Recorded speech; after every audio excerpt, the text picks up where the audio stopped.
اپنی شرمگاہ کی حفاظت، یہ چیز بھی آپ کو کافروں میں نہیں ملے گی. آپ نے دیکھے ہندو بھگوان کی خاطر برائی سے بچ جائیں، نظر کی حفاظت کریں، زنا سے بچ جائیں، شاید کوئی لاکھوں میں کوئی ایک ہو. انگریزوں میں تو جو عیسائی ہیں، یہ پورا امریکہ یورپ تو کرسچینٹی ہے نا، یہ تو کرسچن ہے، اپنے آپ کو منہ سے بولتے بھی ہم کرسچن ہیں. کیا انہیں معلوم نہیں ہے کہ حضرت عیسیٰ علیہ السلام نے زنا کو حرام قرار دیا ہے؟ لیکن کیا بچتے ہیں؟ نہیں بھائی. تو اللہ سے ریلیشن کے بغیر آدمی زنا سے بچ نہیں سکتا ہے. وہی بچے گا جس کے دل میں اللہ کا خوف ہو. اللہ کے خوف کے علاوہ کوئی ایسی پاورفل موٹیویشن اب تک ایجاد ہی نہیں ہوئی ہے جو مرد کو زنا سے روک دے. کوئی موٹیویشن ایسی ہے ہی نہیں، کیونکہ زنا بہت زیادہ انسان پہ اس کا غلبہ ہوتا ہے، اس سے بچنا بہت مشکل ہے. کیسے روکے گا کوئی ڈاکٹر؟ آپ کو کیسے روکے گا؟ اس سے صحت خراب ہوگی، اس طرح روکے گا آپ کو. وہ کہے گا اس سے خاندانی نظام تباہ ہو جائے گا، تو اگلا کہے گا میرے کرنے سے کیا نظام تباہ ہوگا؟ تو پوری دنیا جب زنا چھوڑے گی تو نظام بحال ہوگا نا، میرے اکیلے سے کیا ہوتا ہے؟ وہ آپ کو کہیں گے اس سے ایڈز پھیلتا ہے، تو لوگ کہیں گے ٹھیک ہے ہم ایڈز کی جو بچنے کی تدابیر اختیار کر لیں گے. کوئی آپ سے کہے گا کہ جی آپ کا پیسہ اس سے برباد ہو جائے گا، تو آدمی کہے گا ایک دفعہ کر لیتا ہوں، جب برباد ہونے لگے گا تو نہیں کروں گا. ہر چیز کا شیطان جواب آپ کو دے دے گا. اس کے لیے سوائے اللہ سے ریلیشن کے کہ آپ کو کس کا خوف ہو؟ اللہ کا. وہ آگ میں ڈالے گا اگر میں نے زنا کیا، وہ آگ میں ڈالے گا، وہ برباد کر دے گا زندگی میری. زانی کو آخرت میں سزا بعد میں ملتی ہے، دنیا میں سزا پہلے. دنیا کی سزا پتہ ہے کیا زانی کی؟ اس کی فیملی لائف کی ایسی کی تیسی. اس کے دل میں بیوی کی محبت نہیں بلکہ بیوی بوجھ لگتی ہے اس کو. آپ سوچو جس کو اپنی بیوی بوجھ لگنا شروع ہو جائے اس کو گھر میں کیا مزہ آئے گا. شادی شدہ آدمی سفر میں جاتا ہے، گھر میں بھاگنے کی اس کو جلدی ہوتی ہے، اس سے میاں بیوی کا ریلیشن بنتا ہے، پھر اولاد کا ماں باپ سے ریلیشن بنتا ہے. تو اس کے ایک جس کو ہندی میں کہتے ہیں نا پریوار ہوتا ہے، خاندان ہوتا ہے. بعض الفاظ ہندی کے بڑے اچھے ہیں، وہ پریوار کا لفظ نا بڑا ایک اٹریکٹیو سا لفظ لگتا ہے، اس لیے میں بار بار پریوار لے کر آتا ہوں. تو ایک پورا آپ کا کیا ہوتا ہے؟ ایک خاندان آباد ہوتا ہے. عورت کو شوہر پہ اعتماد ہوتا ہے، کیونکہ یہ جو شوہر 2 نمبر ہوتے ہیں یہ بالآخر پکڑے جاتے ہیں. یہ ہو نہیں سکتا کہ پکڑے نہ جائیں، یہ کہیں نہ کہیں پکڑے جاتے ہیں. عورت کو پتہ چل جاتا ہے کہ اس کا ریلیشن ہے، اور پھر عورت کے دل میں شوہر کی 2 ٹکے کی حیثیت نہیں. بعض دفعہ تو یہ ہوتا ہے کہ عورت شوہر کی قدر کرنا چھوڑتی ہے، ٹائم پاس کرتی ہے، اور بعض دفعہ خود بھی وہ بد کردار بن جاتی ہے. وہ کہتی ہے جب تمہارے تعلقات ہو سکتے تو ہمارے کیوں نہیں ہو سکتے؟ تو اب کیا ایسا رشتہ تو گیا تیل لینے، رشتہ کہاں گیا؟ بولو تیل لینے. تو جب رشتہ تیل لینے گیا تو اس کا نقصان کیا ہوگا کہ زانی جو زنا کر کے جو تھوڑی دیر کی خوشی ہوتی ہے وہ تو حاصل ہوتی ہے، لیکن جو ایک کنٹینیوسلی ایک خوشی انسان کو گھر میں بیوی بچوں کی محبت سے، اور پھر وہ بڑھاپے میں دادا دادی نانا نانی، یہ ساری جو ایک مستقل خوشی ہے، یہ ہمیشہ کے لیے اس سے کیا ہو جاتا ہے؟ محروم. بالکل نشے کی مثال ہے کہ چرس پینے کا مزہ 10-15 منٹ کا، مجھے ٹوٹل کیلکولیشن معلوم نہیں کیونکہ میں کوئی چرسی الحمدللہ ہوں نہیں، آئندہ کسی چرسی سے پوچھوں گا. کل میں نے 3 جہاز دیکھے کل میں نیو کراچی سے آ رہا تھا، بہت عرصے کے بعد مجھے جہاز نظر آیا. 3 جہاز، میں نیو کراچی سے آ رہا تھا تو جھاڑیوں کے اندر 3 بندے بیٹھے ہوئے ہیں. ان کو جہاز کہتے ہیں نا ہم لوگ، یہ ہوا میں ہوتے ہیں. اچھا وہ چرسی نہیں تھے، کیونکہ جو ان کی حالت ہوئی ہوئی تھی نا اس سے لگ رہا تھا یہ چرس تو چھوٹا نشہ ہے، یہ کچھ اور ہی کر رہے ہیں. تو میں نے گاڑی تھوڑی سلو کر لی، میں نے کہا جھانک کے دیکھیں یہ کر کیا رہے ہیں. تو اچھا زیادہ قریب ہم نے دیکھا ٹیکا ہے ایک کے ہاتھ میں، انجیکشن، تو ایک دوسرے کو انجیکشن لگا رہے ہیں. اللہ کی پناہ یار، جو ان کا منہ بالکل ایسا جیسے ڈیزل، ایسے کالے ہوئے کپڑے پھٹے ہوئے، برباد زندگی، ان کی زندگی برباد. میں نے سوچا تھوڑا ولاگ بناؤں، پھر میں نے کہا اچھا نہیں ہے یار یہ بیچاروں کو ولاگ بنائیں ہم. تو لیکن وہ تینوں بیٹھے ہوئے ہیں ایسے مر رہے ہیں، اور ایک دوسرے کے انجیکشن. کون دے کر گیا ان کو انجیکشن؟ کوئی تو دے کر گیا ہوگا. تو پیسہ بھی برباد. اب ان کو تو مزہ آ رہا ہے نا، لیکن آپ کا کیا خیال ہے؟ یہ ہمیشہ کا مزہ ہے؟ تھوڑی دیر کا مزہ ہے، اس کے بعد عذاب اور ٹینشن. یہ خودکشیاں تک کر لیتے ہیں ہیروئن جی. تو میرے بھائی زنا کا بھی ایسا ہی ہے, تھوڑی دیر کا مزہ ہے, لیکن جو نیچرل مزہ تھا, آپ کا گھر بار آباد ہو, محبتیں ہوں, میاں بیوی کا ریلیشن, عورت کو شوہر پہ اعتماد, شوہر کو بیوی پہ اعتماد, یہ لبرل لوگوں میں یہ سب اعتماد کی ایسی کی تیسی. میں تو ایسے ایسے حالات جانتا ہوں جو سیکولر لبرل, نام نہاد لبرل ہے نا, جو بڑے براڈ مائنڈڈ بنتے ہیں کہ ہم ملاؤں کو نہیں مانتے, ملا کے ایسے ان کے حالات ہوتے ہیں. بڑی لبرل سی ایک انٹی سے شادی کر لی, کسی پہ میں الزام نہیں لگا رہا, چپ رکھ رہے ہوتے ہیں ان کے پرسوں میں بیگم کے, کہ یہ جو کہہ کے جا رہی ہے کہ میں طارق روڈ مارکیٹ میں شاپنگ کرنے جا رہی ہوں, تو لوکیشن سے ہم ٹریس کریں گے کہ یہ جا بھی وہاں رہی ہے. یار جب بیوی پہ یہ شک پیدا ہونا شروع ہو جائے تو لائف تو گئی نا, ختم نا. بیوی پہ یہ شک کیوں ہو رہا ہے؟ کیونکہ اپنی حرکتیں ٹھیک نہیں ہیں, اپنی حرکتیں ٹھیک نہیں ہیں. ان کو پتا ہے کہ ہم جب برے ہیں, ہم ادھر ادھر پتہ نہیں کام مکالا کرتے ہیں, تو ہماری بیوی بھی ہو سکتا ہے کر رہی ہو. تو یار یہ کوئی زندگی ہے؟ سوچو. ہے عورت کو شوہر پہ اعتماد نہیں ہے کہ پتہ نہیں یہ جمشید کا نمبر ہی ہے یا جمشیدہ ہے یہ, اور مرد کو بیوی پہ اعتماد نہیں ہے کہ پتہ نہیں یہ سلطانہ ہے یا اصل میں اوریجنل سلطان نہ ہو کہیں ہے. تو یہ کوئی زندگی ہے؟ اس کو تھوڑی ریلیشن بولتے ہیں. اس سے تو بہتر تھا کہ تم شادی نہ کرتے یار. ایسے شکوک ایک دوسرے پہ, شوہر باہر ملک چلا جاتا ہے, وہ بیوی پہ شک کر رہا ہوتا ہے, میں یہاں ہوں پتہ نہیں وہ کیا کر رہی ہے وہاں, عورت کو اس پہ شک ہوتا ہے کہ وہ وہاں پتہ نہیں کیا غلغباڑے کر رہا ہے. یہ ہے مذہب سے بغاوت کا بولو نتیجہ. یہ اللہ دنیا میں زانی کو عذاب دیتا ہے کہ وہ تھوڑی دیر کی لذت, اچھا وہ تھوڑی دیر کی لذت بھی پہلی دفعہ میں اس کو لگے گی, اس کے بعد وہ اس کا عادی ہو جائے گا. تبھی تو یہ جو گورے جو ہومو سیکسولیٹی کی طرف آئے ہیں, کیوں آئے ہیں؟ یہ نائٹ کلبوں میں زنا کر کر کے تھک گئے ہیں, اب ان کو بورنگ ہے یہ.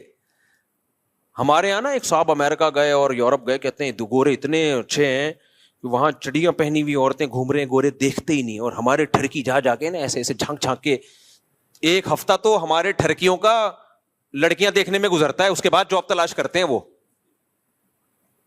میں نے کہا یہ اس سوسائٹی کا کوئی پازیٹیو پہلو نہیں ہے, یہ نامرد ہونے کی علامت ہے. اگرچہ یہ ٹھرک ٹھیک نہیں ہے, میں ایسے نہیں کہہ رہا آپ مردانگی دکھائیں وہاں جا کے, یہ اس کی علامت ہے اللہ نے ان سے لذت ہی چھین لی ہے, کیونکہ یہ زنا کر کر کے نا اب یوز ٹو ہو گئے. ان کے لیے جمشید میں اور جمشیدہ میں کوئی فرق رہا نہیں ہے, محمود اور محمودہ ان کے لیے برابر ہو گئی ہے. سمجھتے ہو کہ نہیں سمجھتے؟ تو یہی عذاب نہیں ہے کیا کہ ایک لذت جو ایک اللہ نے مرد کے دل میں عورت کی طرف لذت رکھی, وہ لذت ہی چھین لی اللہ نے. ہمارے لوگوں سے نہیں چھینی ہے تو یہ ٹھرکی بنے ہوئے ہوتے ہیں وہاں جا کے.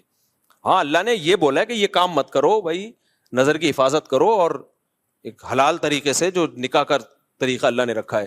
تو زانی جو زنا کرنے والا ہے اس کو آخرت میں تو بہت سخت سزا ہے, وہ تو جہنم کی آگ ہے. حضرت جبریل کو نبی نے دیکھا نا معراج میں, تو نبی صلی اللہ علیہ وسلم نے دیکھا کہ کچھ لوگ ننگے مرد اور ننگی برہنہ عورتوں کو آگ میں جلایا جا رہا ہے, اور وہ آگ کے شعلوں کے ساتھ اوپر آتے ہیں. تو آپ نے جبریل سے پوچھا یہ کون ہے؟ جبریل نے فرمایا یہ آپ کی امت کے زنا کرنے والے مرد اور زنا کرنے والی عورتیں ہیں. انہی مرد اور عورتوں کو ایک ساتھ اللہ نے ڈالا ہے, جلو اس عذاب کو دیکھو. اللہ ہم سب کو اس عذاب سے محفوظ رکھے. تو زنا ہلکا عذاب نہیں, آخرت کا عذاب بھی بہت سخت ہے. لیکن دنیا میں زانی کو کیا سزا ملتی ہے؟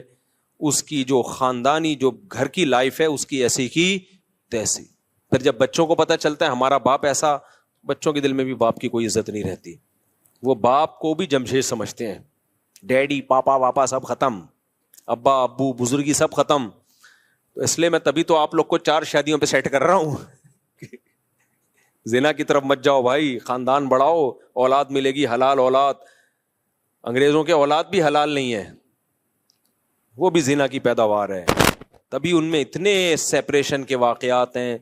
میں نے گورے کا انٹرویو لیا کسی یورپ میں, میں نے کہا آپ کے فادر کیا کر رہے ہیں؟ انہوں نے کہا فادر پتہ نہیں کدھر ہے. اپنے پھر فادر کو گالیاں دینے لگا وہ. میں نے کہا یار اسٹائل ہے بھائی. تو کیونکہ وہ فادر جو تھا نا وہ اس کی ماں کو چھوڑ کر کہیں اور منہ کالا کرنا شروع کر دیا تھا اس نے, پھر اس کو چھوڑ کے کہیں اور منہ کالا کرنا شروع کر دیا. تو اولاد کو ایسے فادر سے محبت ہوگی؟ کہاں ہوگی محبت. تو خیر, تو اس لیے اللہ نے کیا فرمایا کہ جو ایمان والے لوگ ہیں الا علی ازواجہم او ما ملکت ایمانہم, باندیاں کا نظام ختم ہو گیا. اب صرف کیا ہے بھائی؟ الا علی ازواجہم, ایمان والا اپنی زوجہ کے علاوہ کہیں اور نہیں جاتا. اچھا دیکھو, اللہ یہ بھی کہہ سکتے تھے کہ ایمان والے لوگ اپنی زوجہ کے پاس جاتے ہیں, یہ اسٹائل بھی ہو سکتا تھا نا, لیکن اللہ نے یہ انداز نہیں اختیار کیا, بلکہ اللہ نے کہا کہ یہ لوگ اپنی شہوت کو کہیں بھی پورا نہیں کرتے سوائے بیوی کے. یہ انداز کیوں اللہ نے رکھا؟ تاکہ فحش فلمیں دیکھنے والے بھی سمجھ جائیں کہ یہ بھی کیا ہے, بولو, حرام ہے, اور ہینڈ پریکٹس کرنے والے بھی سمجھ جائیں کہ یہ عمل بھی کیا ہے, حرام ہے, یہ ناجائز ہے, جائز عمل نہیں ہے. جو لڑکوں سے بدفعلی کرتے ہیں وہ بھی سمجھ جائیں کہ یہ عمل بھی کیا ہے, بولو, حرام. بد نظری سے اپنی خواہش پوری کرنا وہ عمل بھی کیا ہے, تصور میں کسی غیر عورت کا تصور. بعض نوجوان بتاتے ہیں ہم لیٹتے ہیں تو پھر فلم چلاتے ہیں دماغ میں, اس کی فلم پوری چلا کے اس سے لذت حاصل کر رہے ہوتے ہیں. بھائی یہ بھی ناجائز اور یہ بھی حرام ہے. تو اللہ نے صرف اور اللہ نے کہا اپنی خواہشات کو کہیں بھی پورا نہیں کرتے سوائے بیوی کے. تو جب مسلمان پہ اتنی پابندیاں, اتنی ریسٹرکشنز ہوں, بیویوں کی تعداد زیادہ ہونا تو بنتا ہے نا میرے بھائی, کیا خیال ہے؟ پھر اتنے پروٹوکول تو مسلمان مرد کو ملنا چاہیے نا. ایک انگریز مسلمان ہوا, جرمنی کا تھا میرا خیال ہے, اتنی بڑی داڑھی اس کی, جامعۃ الرشید میں آتا تھا. اب جب مسلمان ہوا ہے, جرمنی میں کتنی عیاشی آپ کو بتائے, مسلمان ہوا تو پھر یہاں گلشن اقبال میں کوئی لڑکی مسلمان کوئی لڑکی تھی, اس سے پھر اس کی شادی ہوئی. بڑا ماشاءاللہ داڑھی واڑی اور بڑا نیک انگریز تھا وہ. میں ملا اس سے, گپ شپ لگائی, تو مجھے کہتا ہے میں تو کروں گا 4 شادیاں. اس سے یہ ہو رہا تھا کہ میری بیوی نہیں کرنے دے رہی, حالانکہ وہ مسلمان ہے, پاکستانی مسلمان ہے. پھر وہ یہی کہنے لگا, یار ہم نے جب اتنی عیاشی چھوڑ دی اسلام کے لیے, ہم نے اتنی بڑی قربان, اور صحت بھی ایسی اس گورے کی. آپ جرمن تو ویسے ہی دیکھا ہوگا نا آپ نے, کیسے ہائٹ ہوتی ہے ان کی, اتنے چماٹ مارے تو بندہ گر جائے. تو ایک دم غصہ ہو گیا میرے سامنے بیٹھے بیٹھے. میں نے کہا بھائی میں نے تھوڑی روکا ہے تجھے, اس کی بیوی اس کو روک رہی تھی تو اس پہ غصہ ہو رہا تھا. وہ ہم یہ ایسے کر رہا تھا انگلش میں نا, انگلش بھی جانتا تھا, وہ جرمن تھا یا پتہ نہیں فرانس کا تھا, بھی مجھے پورا یاد نہیں ہے, واقعہ بھی 15-20 سال پرانا ہے. تو پھر بھائی وہ تو پھر مسلمان کا اتنا تو بنتا ہے نا. اچھا یہ یورپ میں جو یا انگریز عورتیں جو ہے نا, وہ یہ بات آسانی سے ایکسیپٹ کر لیتی ہیں کہ مرد 2 شادیاں کرے, کیونکہ ان کو پتا ہوتا ہے کہ مرد کی دوستیاں بہت عورتوں سے ہوتی ہیں. جو سیکولر لبرل لوگ ہیں, نام نہاد لبرلز کی بات کر رہا ہوں میں, یہ کرتے کیا ہے, ان کی دکھانے کو ایک بیوی ہوتی ہے, لیکن ان کی عورتوں کو بھی پتا ہوتا ہے کہ ان کے تعلقات بہت ہیں. دفتر میں ان کی جو سیکرٹری ہے وہ الگ ہے, وہ ایک الگ عذاب بنی ہوئی ہے بیوی کے لیے, وہ بھی چھانٹ چھانٹ کے رکھتا ہے, اس کی کوالیفیکیشن سے زیادہ اس کی شکل دیکھی جا رہی ہے. اور پھر باہر جا کے کیا کچھ کر رہا ہے, یورپ جا رہا ہے, فلاں ملک جا رہا ہے, پتہ نہیں کیا کر رہا ہے. تو یہ جو انگریز عورتیں ہوتی ہیں یہ زیادہ آسانی سے ایکسیپٹ کر لیتی ہیں, جب یہ اسلام قبول کرتی ہیں نا, یہ ایکسیپٹ کر لیتی ہیں کہ ہمارے شوہر کی دوسری بیوی ہو, کیونکہ انہوں نے وہ تباہی والا دور دیکھا ہوتا ہے, وہ دور انہوں نے دیکھا ہوتا ہے. تو ہماری عورتوں کو نے کیونکہ دیکھا نہیں ہے نا, وہ ان کو اس لیے اسلام کی قدر نہیں ہے. تو اللہ نے کیا فرمایا بھائی, اللہ نے فرمایا الا علی ازواجہم, مسلمان مرد کے پاس اپنی زوجہ کے علاوہ کوئی آپشن نہیں ہے. اچھا یہاں پہ ڈاکٹر لوگ ٹانگ اڑاتے ہیں. ڈاکٹر کہتے ہیں یہ ایکچولی یہ جو ہینڈ پریکٹس وغیرہ ہے اس سے ایکچولی صحت کو نقصان نہیں ہوتا, اور یہ تو وغیرہ وغیرہ جو ڈاکٹر فضول باتیں کر رہے ہوتے ہیں. دیکھو ایک چیز خوب اچھی طرح سمجھ لو, ہر چیز میڈیکل سائنس سے ثابت نہیں ہو سکتی. میڈیکل سائنس کیا کرتی ہے کہ وہ کہتے ہیں بھائی جب آپ سیٹسفائی ہوتے ہو ادھر ہو یا ادھر ہو, تو جو وہاں آپ کی باڈی میں چینجنگ آتی ہے وہی یہاں بھی آتی ہے. یعنی وہ تو اس کو بالکل ایک سمپل اس پر لے کے جا رہے ہوتے ہیں, لیکن حقیقت یہ ہے اس سے میڈیکلی بھی آپ کو نقصان ہوتا ہے, کیونکہ مینٹلی آپ ڈسٹرب ہوتے ہو. اللہ نے جو کام, نیچر کبھی غلطی کرتی ہے, مجھے ایک بات بتاؤ, فطرت کبھی 2 نمبر ہی کرتی ہے؟ تو اللہ نے مرد کو عورت کے لیے, عورت کو مرد کے لیے پیدا کیا ہے. اگر یہ خواہش آپ کی ہاتھ کے ذریعے یا کسی اور طریقے سے پوری ہوگی تو یہ ہو نہیں سکتا کہ آپ ذہنی طور پر آپ ڈسٹرب نہ ہو, یہ ہو نہیں سکتا, یہ ناممکن ہے. اللہ نے ہمارے لیے دودھ کو پیدا کیا ہے یا چرس کو پیدا کیا ہے؟ دودھ کو پیدا کیا. دودھ پیتے رہو, مینٹلی کوئی دماغ میں کوئی خرابی آئے گی آپ کے؟ بھائی کیونکہ نیچرل ہے نا. انڈے کھاتے رہو, پراٹھے کھاتے رہو, چاول کھاتے رہو, روٹی کھاتے رہو, کچھ بھی نہیں ہوگا. آپ زیادہ مزے کے چکر میں چرس پہ آ گئے, باڈی کو نقصان ہو یا نہ ہو, سب سے پہلے کھوپڑی خراب ہوگی آپ کی. تو یہ جو ہاتھ سے خواہش پوری کرنے کی جن کو عادت پڑتی ہے, یہ مینٹلی ڈسٹرب ہوتے ہیں. اب وہ کیسے ہوتے ہیں ایک الگ ٹاپک ہے, میں زیادہ یہ اس کو ڈیپ میں جا کے نہیں بیان کرتا. ان کی شادی شدہ لائف بہرحال متاثر ہوتی ہے, یہ ہو نہیں سکتا کہ وہ متاثر نہ ہو. اب لوگ کہہ رہے ہوتے ہیں کہ مثالیں دے رہے ہوتے ہیں, فلاں کو اس کی عادت تھی لیکن شادی شدہ لائف میں کوئی متاثر نہیں ہوا. بھائی وہ یہ تو جب ہوگا جب کمپیئر کر کے دیکھو کہ جو یہ کام نہیں کرتے ان کی شادی شدہ لائف اور جو کرتے رہے ان کی لائف, دونوں میں بڑا فرق ہوگا. آپ کمپیئر کیسے کرو گے؟ تو جب انسان مینٹلی کسی اور جگہ اپنے آپ کو سیٹ کر لیتا ہے تو اس کو اس سیٹنگ سے نکلنے میں ٹائم لگتا ہے بہت زیادہ. میرے پاس کتنے نوجوان آئے ہیں جن کو عادت ہو گئی تھی, بہت زیادہ عادت ہو گئی, تو وہ اتنے ڈسٹرب ہوئے, وہ کہہ رہے ہیں ہم اسی کام میں سیٹسفائی زیادہ ہوتے ہیں. تو یہ خود ایک آپ کے یہ اس کی علامت ہے کہ آپ کی جو دماغی صحت ہے وہ بری طرح متاثر ہوئی ہے اس سے. اس لیے وقتی طور پر اگر باڈی کو کوئی نقصان ہو بھی رہا ہو نا, جیسے ڈاکٹر کہتے ہیں کہ آپ اپنی خواہشات پہ جو کنٹرول کر رہے ہو اور اس کو پورا نہیں کر رہے تو آپ کا جسم بھی متاثر ہوگا, بھوک نہیں لگے گی, تو یہ وقتی نقصان ہے.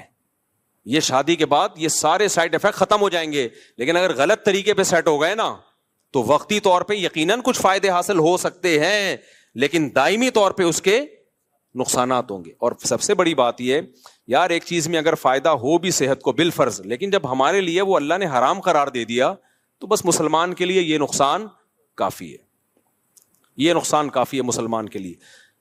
صحابہ نے شراب کے بارے میں نبی سے پوچھا تھا. مشرکین مکہ کہا کرتے تھے کہ شراب میں تو بہت سارے فائدے بھی ہیں, اسلام نے شراب کو حرام قرار دے دیا, لیکن شراب پی کے باڈی میں طاقت آتی ہے, کتنے ڈپریشن ٹینشن ہو, جب شراب پیتے ہیں تو سارے غم ہم بھول جاتے ہیں. تو اللہ نے کوئی زیادہ لمبا چوڑا جواب نہیں دیا قرآن میں. اللہ نے فرمایا اثمہما اکبر من نفعہما, ان میں جو گناہ ہے وہ ان کے فائدوں سے زیادہ ہے. اور دوسری بات ایک ذہن میں یہ بھی رکھو کہ میڈیکل سائنس کا ٹاپک اخلاقیات نہیں ہے. مثال کے طور پر آپ کسی ڈاکٹر سے پوچھو کہ ڈاکٹر صاحب زنا کرنے میں صحت کو کوئی نقصان ہے, تو ڈاکٹر کہے گا نہیں بھائی, بیوی کے پاس جانا اور زنا کرنا دونوں میں ایک جیسی انرجی یوز ہوتی ہے تو کوئی نقصان نہیں ہے. یہ ڈاکٹر یہ بات کیوں کرے گا؟ اس لیے کہ اخلاقیات ڈاکٹر کا ٹاپک نہیں ہے. لیکن مذہب آپ کو بتائے گا زنا کرنے میں نقصان کیا ہے, جہنم کی آگ ہے. اگر 4 گواہوں سے ثابت ہو گیا تو 100 کوڑے ہیں, اور اگر شادی شدہ ہونا ثابت ہو گیا تو زمین میں گاڑ کے پتھروں سے مار کے ہلاک کیا جائے گا اس کو. اتنا بڑا جرم ہے یہ. تو ہر چیز ڈاکٹروں سے پوچھنے کی نہیں ہوتی, کیونکہ یہ آج کل نا لوگ ڈاکٹر سے پوچھ رہے ہوتے ہیں, ڈاکٹر صاحب مجھے یہ عادت پڑ گئی ہے. ڈاکٹر کہتے ہیں وہ پتہ نہیں خود کیا کر رہا ہوتا ہے, بہرحال وہ کہتے ہیں کہ کرتے رہو. تو اور لڑکوں کو ڈاکٹروں نے اس میں بگاڑ دیا, خراب کر دیا ہے. تو ہمارے لیے بھائی اللہ کا قانون بہت ہے. ہاں یہ ضرور ہے کہ جن لڑکوں کو اس کی عادت پڑ جائے نا تو یہ عادت جلدی چھوٹتی نہیں ہے. تو جن کو عادت نہیں پڑی ہے وہ اپنے آپ کو اس عذاب سے بچائیں. اور میں گارنٹی سے کہتا ہوں کہ جب ان کی شادی ہوگی, نکاح ہوگا ان کا, وہ زیادہ اچھی لائف گزاریں گے, زیادہ اچھی لائف گزاریں گے. ایک تو وہ شادی کا انتظار کریں گے پاگلوں کی طرح, صحیح ہے نا, انتظار کریں گے وہ. تو وہ اپنے آپ کو بچائیں اس سے, یہ سوچ کے نہ کریں کہ ایک دفعہ کرنے میں کیا ہوتا ہے. جس نے اس برائی کو ایک دفعہ کیا وہ پھر پڑ گیا اس میں ہمیشہ کے لیے. تو بچائیں, جن کو عادت نہیں ہے وہ بچائیں اپنے آپ کو اس برائی سے, اور جن کو عادت پڑ گئی ہے وہ چھوڑنے کی کوشش کریں. اور یہ یقین کر لیں کہ چھوڑنے کی کوشش کریں گے تو انشاءاللہ یہ گناہ چھوٹ جائے گا. چھوٹا نہیں تو کم ہو جائے گا, کم نہیں تو شادی کے بعد چھوٹ جائے گا. لیکن اگر چھوڑنے کی کوشش نہیں کی نا تو پھر نہیں چھوٹتا یہ. تو اور چھوڑنے کی کوشش میں کیا ہے, کسی شیخ سے اصلاحی تعلق قائم کریں. حضرت فیروز میمن صاحب ہیں, شاہین اثر حضرت حکیم اختر صاحب کے خلفاء میں سے ہیں, جامعۃ الرشید میں مولانا قاسم صاحب ہیں. کسی اللہ والے سے اصلاحی تعلق قائم کریں, اپنے خیالات کو پاکیزہ کریں, اور جب بھی گناہ ہو اپنے آپ پر کوئی سزا رکھیں, کوئی روزے کی یا کوئی صدقہ وغیرہ کی سزا رکھیں, تو اس سے آہستہ آہستہ یہ گناہ بولو چھوٹ جاتا ہے. اور پھر بھی نہیں چھوٹ رہا تو مایوس نہ ہو, کوشش نہیں چھوڑنی ہے, کیونکہ اس کوشش کا پتہ ہے کیا فائدہ ہوگا. اگر آپ نے کوشش نہیں کی تو خوب سمجھ لو اس گناہ تک نہیں رہو گے, پھر اس سے ایک اسٹیپ آگے بڑھو گے. جو ہینڈ پریکٹس کرتے ہیں زنا کی طرف پھر وہی جاتے ہیں, کیونکہ ان کو اپنی خواہش پہ کنٹرول ہی نہیں ہوتا. اس کا سب سے بڑا عذاب ہی یہی ہے, کیونکہ وہ نا بار بار ان کے جذبات بھڑکتے ہیں. جو ایک دفعہ ہمت کر کے اس برائی کو چھوڑ دیں ان کے جذبات بھڑکتے ہی نہیں ہیں, وہ کنٹرول میں آ جاتے ہیں. یہ ایسا جرم ہے, کرو گے تو کرتے رہنے کی عادت پڑے گی. پھر میرے پاس ایسے نوجوان آتے ہیں ایک دن میں 6 7 دفعہ کر رہے ہوتے ہیں یہ برائی. تو آپ نے اگر چھوڑنے کی کوشش نہیں کی تو پہلی بات یہ گناہ بڑھتا چلا جائے گا. دوسری بات پھر اس گناہ تک رکو گے نہیں, یہ گناہ آپ کو فحش فلموں تک لے کر جائے گا, پھر فحش فلموں سے زنا تک لے کے جائے گا آپ کو. تو چھوڑنے کی کوشش میں کیا ہوگا فائدہ, یا تو چھوٹ جائے گی برائی ہمیشہ کے لیے, یا کم ہو جائے گی, یا کم از کم وہاں اسٹاپ لگ جائے گا, اس سے آگے نہیں جاؤ گے آپ. کیونکہ آپ لڑ رہے ہو شیطان سے تو شیطان بھی دفاعی پوزیشن میں آ جائے گا. نہیں آئی میرا خیال ہے بات. جب آپ شیطان سے لڑو گے نا, ایک ہوتا ہے اقدامی پوزیشن, بڑھ چڑھ کے حملے کرنا, ایک ہوتا ہے دفاعی پوزیشن, حملہ کوئی اور کر رہا ہے آپ صرف دفاع کر رہے ہو. تو اگر آپ نے ہتھیار ڈال دیے اور اس برائی سے بچنے کی کوشش بھی چھوڑ دی تو شیطان اقدامی پوزیشن میں آئے گا, وہ بڑھ چڑھ کے آپ پہ حملے کرے گا. وہ کہے گا ابھی یہ کر رہے ہو, اب اس سے آگے جاؤ, اب اس سے آگے جاؤ, اب اس سے آگے جاؤ, زنا کروا کے چھوڑے گا وہ. لیکن اگر آپ چھوڑنے کی کوشش میں لگ گئے, یا تو آپ شیطان سے جیت جاؤ گے, چھوٹ جائے گی برائی. نہیں جیتے تو کم از کم اتنا ہوگا کہ شیطان کو دفاعی پوزیشن میں لے آؤ گے. شیطان کہے گا ٹھیک ہے میں بڑھ چڑھ کے حملے تو نہیں کر رہا, لیکن تجھے یہاں تک روکوں گا میں, کم از کم یہ کرتا رہا, اس سے آگے بڑھنے پہ نہیں آئے گا وہ. آپ لوگ کو سمجھ میں نہیں آ رہا, رہنے دو. اس لیے خلاصہ یہ نکلا کہ جب بھی کسی نوجوان سے یہ گناہ ہو وہ عزم کرے میں اپنے آپ کو سزا دوں گا. سزا کچھ بھی ہو سکتی ہے, وہ خود فیصلہ کرے. صدقہ کروں گا کچھ پیسے, یا روزہ رکھوں گا, یا اتنے نوافل پڑھوں گا, یا صبح کا ناشتہ گول کر دوں گا, یا اس دن کھانا نہیں کھاؤں گا. کچھ نہ کچھ سزا دے. شروع میں ہلکی سزا دے, بہت زیادہ سزا نہ دے. تو آہستہ آہستہ آہستہ, اور پھر اللہ سے دعا بھی مانگے, 2 رکعت پڑھ کے توبہ بھی کیا کرے, تو آہستہ آہستہ یہ گناہ انشاءاللہ چھوٹ جائے گا. سمجھتے ہو کہ نہیں سمجھتے؟ تو اللہ نے کیا فرمایا, الا علی ازواجہم, اللہ سے اگر ریلیشن مضبوط کرنا ہے تو نکاح کے علاوہ تمہارے پاس کوئی آپشن نہیں ہے. یہ اللہ کا حکم ہے. آگے ہم چلتے ہیں, آج میں نے یہ سورت ختم کرنی ہے. الا علی ازواجہم او ما ملکت ایمانہم فانہم غیر ملومین. اللہ فرماتے ہیں کہ جو تمام راستوں کو خواہش پوری کرنے کے بند کرے اور نکاح کو فوکس کرے, تو جو نکاح کو فوکس کرے گا یہ قابل ملامت نہیں ہے. یہ جملہ لگانے کی بھی کیا ضرورت تھی اللہ تعالیٰ کو؟ بھائی نہیں آئی میرا خیال ہے بات. اللہ تعالیٰ نے اگر کسی چیز کو حلال کر دیا تو اللہ کے لیے اتنا کہنا کافی ہے نا کہ یہ حلال ہے تمہارے لیے, کہ بھائی بیوی کے پاس جا سکتے ہو, کافی ہے نا یہ. لیکن اللہ نے آگے کہا کہ اگر زوجہ کے پاس جو جائے گا یا نکاح کرے گا یہ لوگ قابل ملامت نہیں ہے. یہ کہنے کی اللہ کو ضرورت کیا تھی بھائی؟ اب جب بھی کوئی قانون بنایا جاتا ہے تو اتنا کہہ دینا کافی ہوتا ہے یہ اللیگل ہے اور یہ لیگل ہے. آگے یہ کہنے کی کیا ضرورت ہوتی ہے کہ جو یہ لیگل کرے گا وہ ملامت کے قابل نہیں ہے؟ یہ کہنے کی ضرورت پڑتی ہے؟ میں آسان مثال سے سمجھاتا ہوں بات کو. دیکھو, ڈاکٹر سے آپ نے پوچھا کہ ڈاکٹر صاحب کیا کیا کھا سکتا ہوں, کیا کیا نہیں کھا سکتا, تو ڈاکٹر کہے گا کہ بھائی آپ کا چونکہ گلا خراب ہے آپ اچار نہیں کھا سکتے, آپ کولڈ ڈرنک نہیں پی سکتے, آپ یہ نہیں پی سکتے. ڈاکٹر صاحب کیا میں گنے کا رس پی سکتا ہوں؟ ہاں پی سکتا ہوں. ہاں آپ پی سکتے ہو. ڈاکٹر یہ کہے گا نا, بس اتنا کافی ہے. تو اللہ بھی یہ کہہ دیتے بھائی یہ حرام ہے, اور نکاح کر کے جو خواہش پوری کرتے ہیں وہ کیا ہے؟ حلال ہے. لیکن اللہ نے کہا کہ جو اپنی نکاح کر کے خواہش پوری کرتے ہیں یہ لوگ قابل ملامت نہیں ہے, کیونکہ اللہ کو معلوم تھا کہ کچھ صوفی مزاج لوگ فنٹر بنیں گے اور شادیاں کرنے والے کو بھی تانے دیں گے شہوت پرستی کے, کیونکہ وہ یہ سمجھیں گے کہ یہ دنیا داری ہے. وہ کہیں گے بھائی حرام سے بھی بچو, حلال میں بھی بقدر ضرورت اکتفا کرو. کیا شادیوں میں لگ گیا ہے, اور کوئی کام نہیں ہے تمہارا؟ ابھی ایک شادی ہوئی, پھر دوسری شادی, پھر تیسری شادی, پھر چوتھی, کیا ہو گیا یار یہ آپ؟ تو اس لیے اللہ نے فرما دیا کہ جو نکاح کو فوکس کر رہا ہے اس کو میں نے پرمیشن دی ہے, اپنے خرچے پہ کر رہا ہے, برابری کرے گا. تو کوئی اگر اس کو تانا دیتا ہے نا ملامت کا کہ ابے یار تو بھی ہے تو بھی ٹھرکی, پہلے تو حرام کر رہا تھا ادھر ٹھرک تھا, اب شادیوں پہ سیٹ ہو گیا تو ہے تو ٹھرکی ہے. نا نا نا نا, اللہ کہتے ہیں یہ میری طرف سے اس کی پرمیشن ہے, لہذا اس کو ٹھرکی کہنے کی کسی کو اجازت. مذاق میں کہتے تو الگ بات ہے, میں نے بھی یونیورسٹی میں کسی کو مذاق میں کہہ دیا تھا. یونیورسٹی میں میرا بیان ہوا تو کسی نے 4 شادیوں کی بات کی, ایک دم لڑکے ایک دم جوش میں آ گئے نا, میں نے کہا تم سب ٹھرکی ہو, وہ مذاق تھا. صحیح ہے. تو کیونکہ میرا ویسے کچھ نہیں ہو رسپانس آ رہا, جیسی یہ بات ہوئی ایک دم سب. تو اللہ تعالیٰ نے یہاں یہ اس لیے کہا ہے, تبھی فتاوی قاضی خان ایک فقہ کی بہت پرانی کتاب ہے, اس میں لکھا ہے کہ اگر کسی شخص کے پاس 2 بیویاں تھیں, اس نے ایک اور شادی کی اور کسی نے اس کو تانا دیا کہ یار کیا کر رہا ہے یار, تیری خواہش 2 سے پوری نہیں ہوئی ہے کیا, تو یخاف علیہ الکفر, اس پہ خطرہ ہے کہ وہ کافر نہ ہو گیا ہو, کیونکہ اللہ نے باقاعدہ پرمیشن دے کے کہا ہے کہ یہ قابل ملامت بولو نہیں ہے. جب اللہ نے کہہ دیا کہ کرنے دو, اپنے خرچے پہ بھیک لے کے کر رہا ہو تو پھر بھیک کی ملامت کرو یار یہ کیا کر رہا ہے. جب اپنے خرچے پہ کر رہا ہے اور ان میں اگر بے عدلی کر رہا ہے تو بھی قابل ملامت ہے.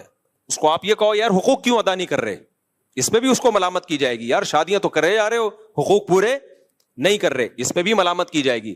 لیکن ہمارے یہاں حقوق بھی پورے کر رہا ہو, برابری بھی کر رہا ہو, شادی بھی اپنے خرچے پہ کر رہا ہو, تو بھی تانے دیتے ہیں. کیا 2 سے دل نہیں بھرا؟ میں نے جب 2 کی تھی نا, جب میری تیسری ہوئی ہے, تو میرے قریبی ریلیٹیو ہیں, مجھ سے بڑے بھی ہیں, احترام بھی ہے ان کا میرے دل میں, تو میرا خیال تھا ملیں گے, ویل ڈن ماشاء اللہ. ایسے مجھے دیکھا انہوں نے, کیا ہو گیا 2 سے دل نہیں بھرا تھا کیا؟ ایسے مجھے انہوں نے کہا کہ میں عزیز تھوڑی دیر کے لیے مجھے شوق لگا, میں بہت شرمندہ ہوا کہ یار میں شاید کوئی غلط آدمی ہوں. ایسا انہوں نے مجھے طنز کیا نا, کیا پھر کر لی, ایسا طنز کیا, مجھے تھوڑی دیر کے لیے لگا کہ میں کوئی سوسائٹی میں نیک یا شریف آدمی نہیں ہوں. مجھے ایسا محسوس سا ہوا, اتنی مضبوط لہجے میں انہوں نے ڈانٹا مجھے. تو پھر میں نے سوچا یار اللہ نے کہا فَإِنَّهُمْ غَيْرُ مَلُومِينَ, اللہ کہہ رہے ہیں, اللہ تھپکی دے رہے ہیں, کوئی بات نہیں, کوئی بات ٹھیک کیا, ٹھیک کیا, کوئی مسئلہ نہیں ہے, حقوق پورے کر رہے ہو تو کیا کیا ہے, ٹھیک کیا ہے. تو یہ میں نہیں کہہ رہا میرے بھائی, یہ اللہ کہہ رہا ہے کہ اگر کوئی شادی کر رہا ہے اپنے خرچے پہ کر رہا ہے, لڑکی والوں کو دھوکہ بھی نہیں دے رہا, اس میں پہلی والیوں کے ساتھ برابر کا سلوک بھی کر رہا ہے, اور تیسری کو گھر بھی الگ لے کے دے رہا ہے, اسی کے ساتھ ٹھونس نہیں رہا پہلی کے ساتھ, کیونکہ یہ سب چیزیں لوگ خیال نہیں کر رہے ہوتے, ادھر ہی ٹھونس دیتے ہیں. راتوں گزارنے میں بھی برابری کر رہا ہے اور حقوق بھی پورے کر رہا ہے. تو اللہ کہہ رہے ہیں کوئی بات نہیں, تمہیں تیسری پہ تانا مل رہا ہے, میری طرف سے تمہیں اجازت ہے چوتھی بھی کر سکتے ہو.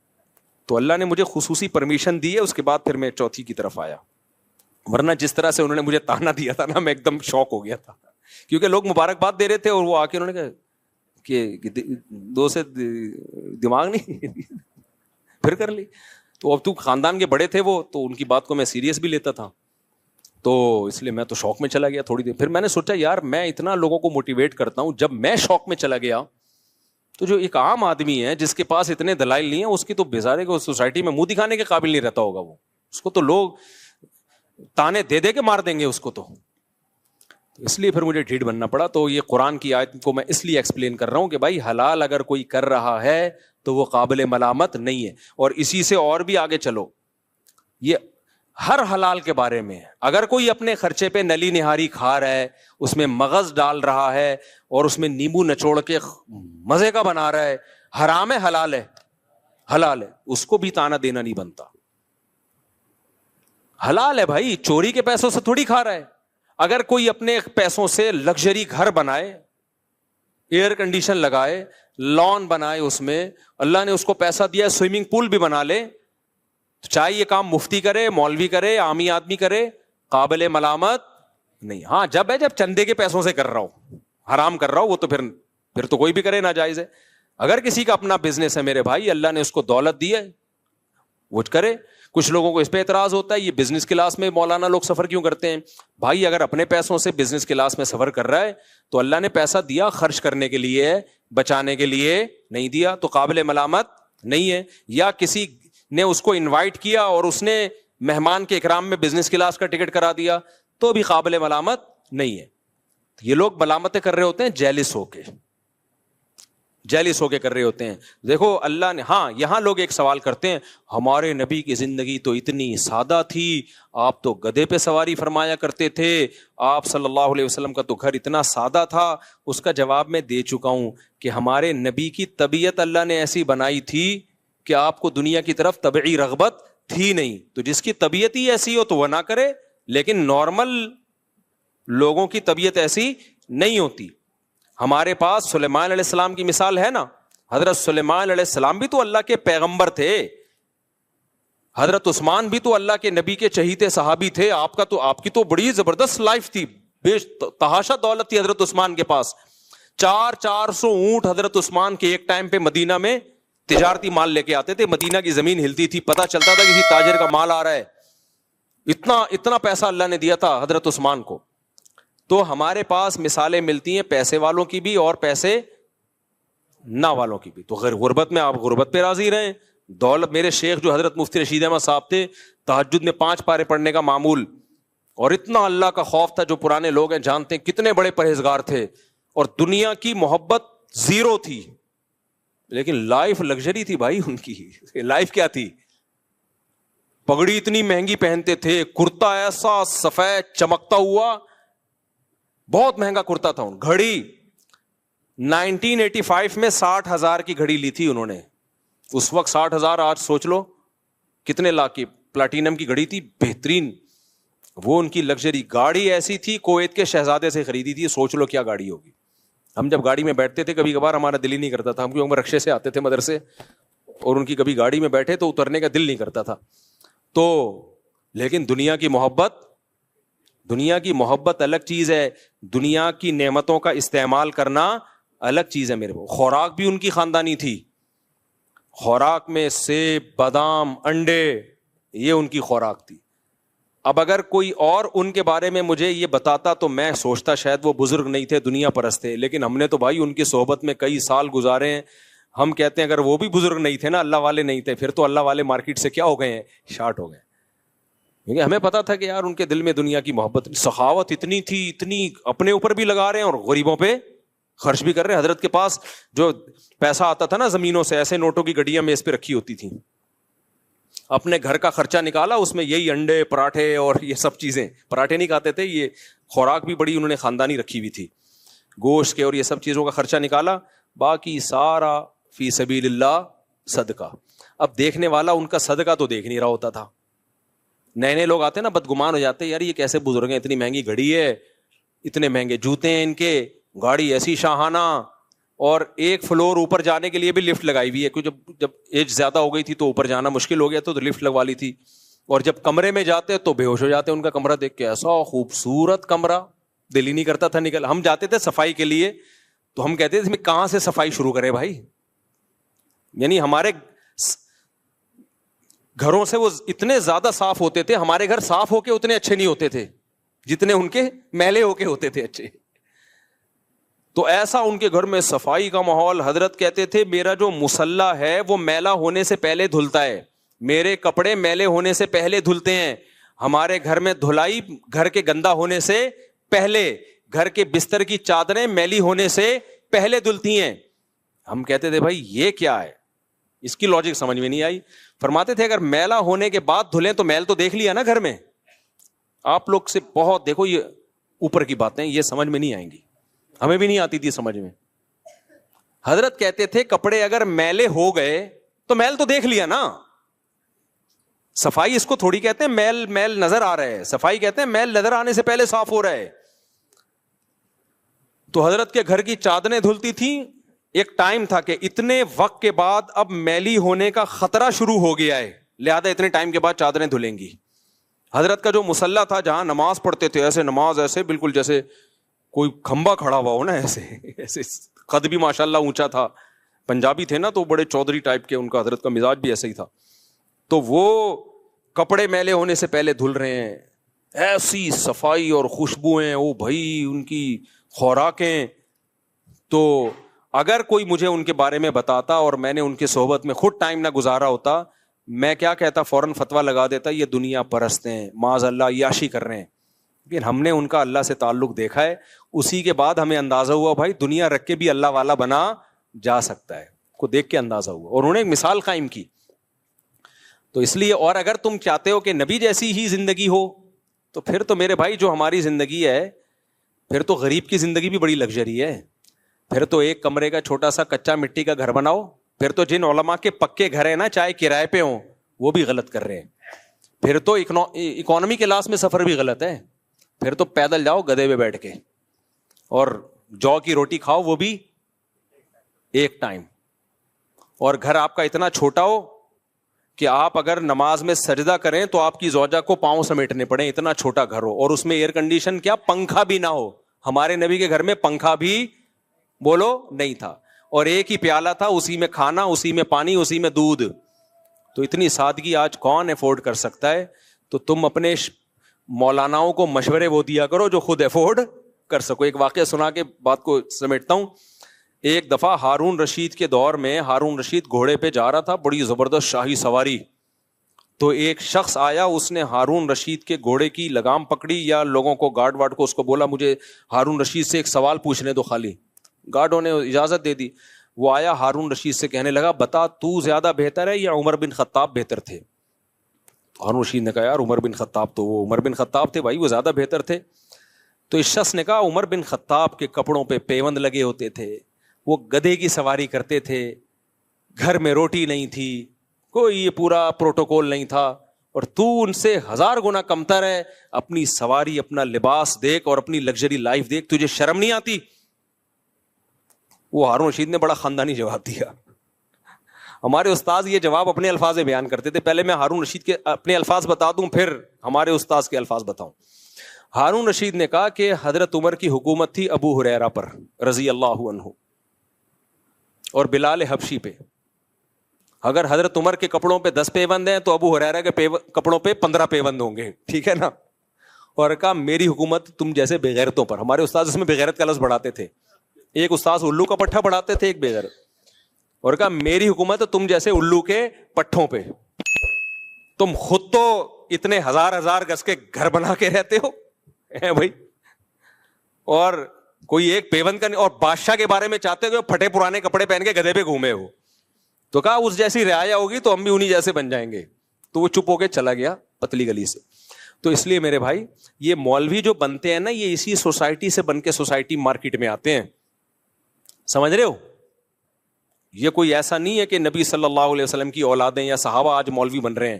تو آج جو مولانا بن رہے ہیں وہ اسی سوسائٹی سے نکل کے آتے ہیں.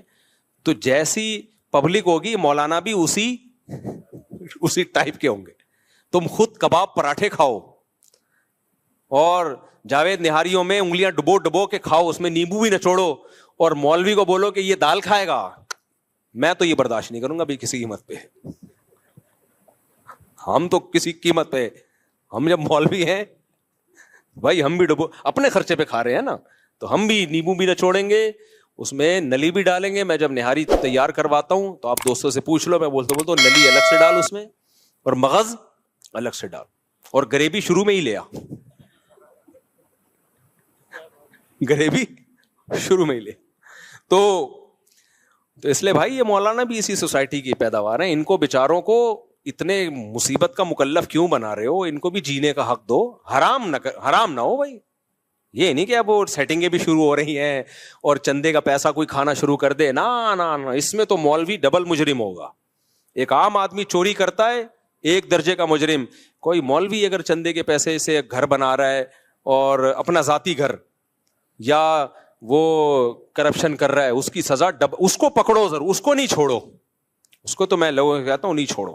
یہ نہ دیکھو یہ مولوی کیا کھا رہا ہے کیا پہن رہا ہے, یا بھائی اس کی پرسنل لائف ہے, کھانے دو, اس کے بچوں کو بھی, خود بھی اچھا کھانے دو, اچھا پہننے دو. لیکن میرے بھائی اگر مسجد میں کوئی مولانا یا مدرسے میں کوئی کرپشن کر رہا ہے, آپ اس سے پوچھ رہے ہیں یہ گاڑی آپ نے کہاں سے لی, وہ جواب ہی نہیں دے پا رہا اس کا.